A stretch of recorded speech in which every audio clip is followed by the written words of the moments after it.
તો ગર્લ્સ, હવે સૌથી અગત્યનું માસિક કેવી રીતે શરૂ થાય છે તે સમજીએ. તો સૌ પ્રથમ અંડાશયના કાર્ય વિશે માહિતી મેળવીએ. આ ડાબું તથા જમણું અંડાશય છે. અંડાશયમાં અંડબીજ એટલે કે સ્ત્રી બીજ આવેલા હોય છે.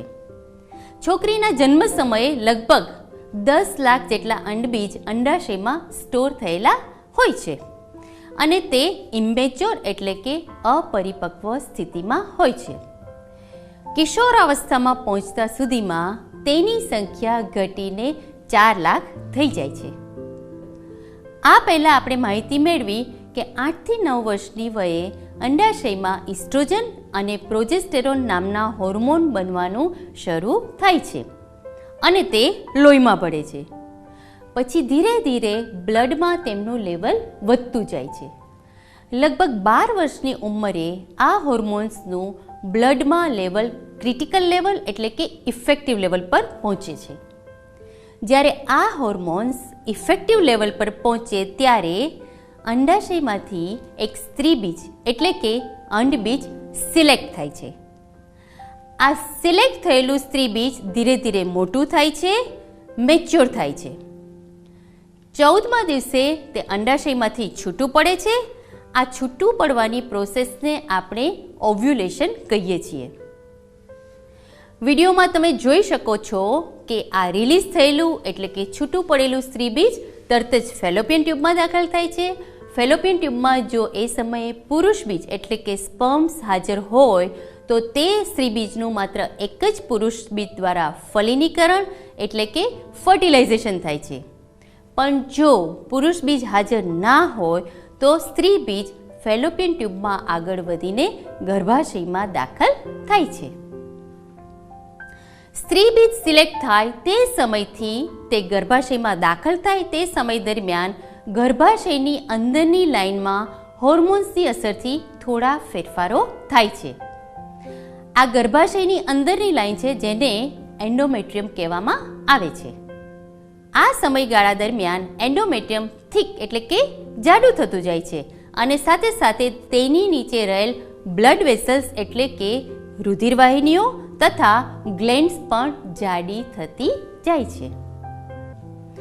ગર્ભાશયની અંદરની જાડી લાઇનને ટકાવી રાખવા માટે હોર્મોન્સનું લેવલ ઘણું વધારે જોઈએ. હવે 28મા દિવસની આસપાસ આ લેવલ નીચું જવા માંડે છે જેથી કરીને ગર્ભાશયની અંદરની લાઇન ટકી શકતી નથી. તેથી એ તૂટવા માંડે છે અને ત્યાંથી બ્લીડિંગ શરૂ થાય છે.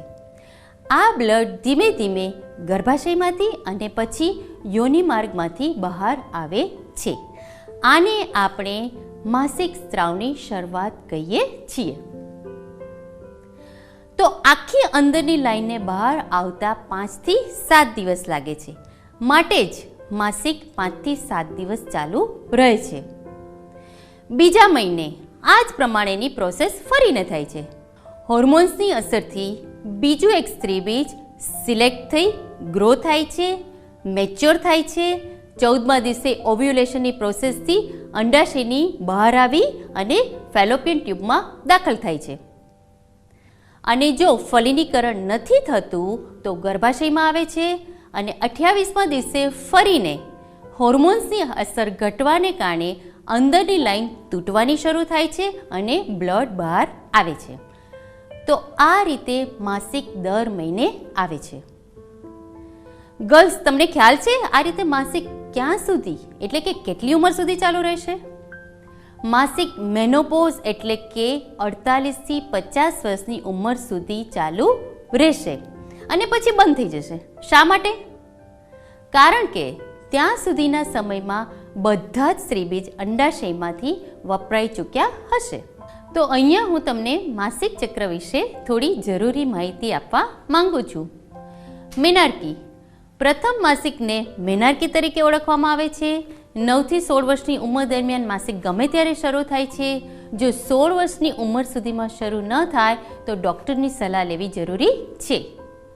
સામાન્ય રીતે 2 માસિકની વચ્ચે 21 થી 35 દિવસનો સમયગાળો રહે છે તથા તે 3 થી 5 દિવસ કે વધુમાં વધુ 7 દિવસ ચાલુ રહે છે. ગર્લ્સ પણ તમારા માટે માસિક દરમિયાન શું જાળવણી કરવી એ સૌથી અગત્યનું છે. સૌથી પહેલી બાબત છે તમારી જાતને ચોખ્ખી રાખવી. આ માટે ઘણી બધી છોકરીઓ સેનિટરી નેપકિન્સ વાપરે છે. કેટલીક છોકરીઓ કપડાનો પણ ઉપયોગ કરે છે. તમે સેનિટરી ટેમ્પોન કે મેન્સ્ટ્રુઅલ કપનો પણ ઉપયોગ કરી શકો છો. અગત્યનું છે કે નેપકિન કે કપડું કે ટેમ્પોન દર 6 થી 8 કલાકે પૂરું ના વપરાયું હોય તો પણ બદલી નાખો, કારણ કે તેના પર બ્લડ અને બીજા સ્ત્રાવ રહેલા હોય છે. બ્લડ એ બેક્ટેરિયા અને વાયરસને ગ્રો થવા માટેનું સારામાં સારું માધ્યમ છે. માટે જો સેનિટરી વેર સમયસર બદલવામાં ન આવે તો મૂત્રાશય કે યોનિમાર્ગનું ઇન્ફેક્શન કે ચેપ લાગવાની શક્યતા વધી જાય છે. વપરાયેલા પેડનો નિકાલ. વપરાયેલા પેડને ન્યૂઝપેપરના કાગળમાં વીંટાળીને તેને નક્કી કરેલા ડસ્ટબિનમાં નાખવું જરૂરી છે.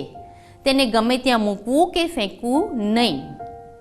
જો તમે સૂકા કપડાનો ઉપયોગ કરતા હો તો તેને સારી રીતે ધોઈને તડકામાં સૂકવવું જરૂરી છે, કારણ કે સૂર્યનો તડકો બેક્ટેરિયા અને જીવાણુનો નાશ કરે છે.